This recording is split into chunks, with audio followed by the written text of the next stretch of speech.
Everything you've seen up till now is historically accurate, but it's one-on-one combat. Now, that hardly ever took place. Maybe if you had an honor duel to satisfy something, you would have found yourself fighting another person. Typically, when we go to war, we do it with friends, so we fight in larger squad-sized elements.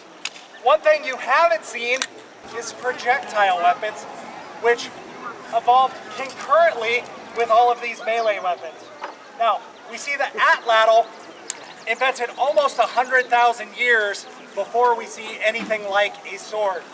That's allowed you to throw spears. Bows, 50,000 BC, well at the beginning of the Bronze Age.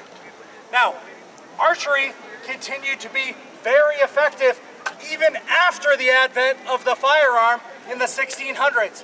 Why? Silent. More reliable. Early firearm. Bam! Yeah, more reliable. Quicker. Bam! A good longbowman?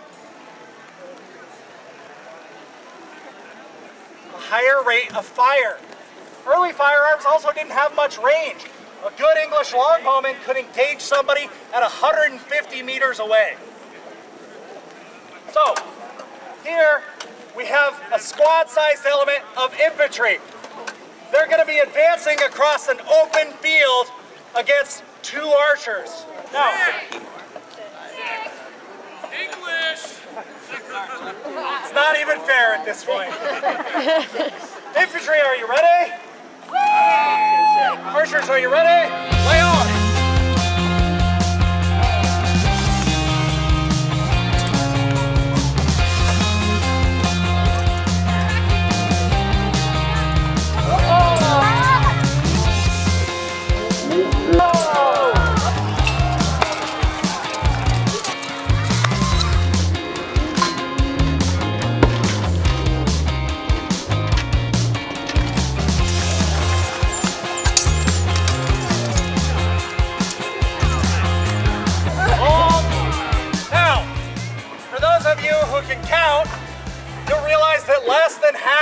Infantry made it across the field. By the time they start over here, it's what we call volley fire. I'm not attacking an individual person, I'm shooting my arrow into an area, hoping that somebody will walk into it. But after they cross the halfway point and get well within the archer's range, the archers start to pick their shots. They take individual targets, whoever is in the lead, and they start taking those people out. Now, we wouldn't have seen 6 archers and 5 infantry going against each other. But we would have seen an infantry line on this side backed by a line of archers. So this infantry advancing over here is getting whittled down. So by the time they get to the infantry on that side, they're outnumbered. And war in the Middle Ages was a game of attrition.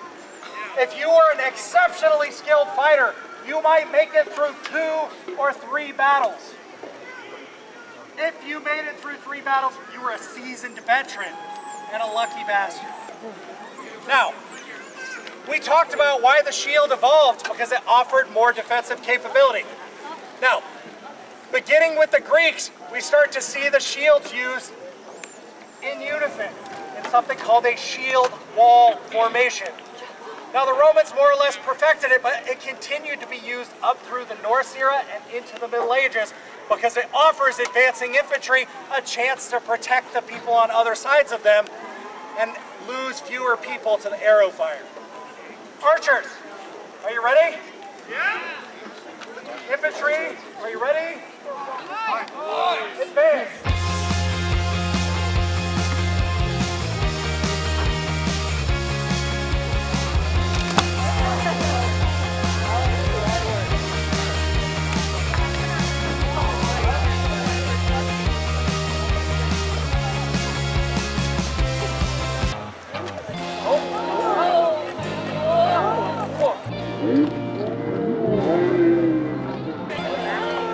Now notice how they're moving the shield pattern to cover down.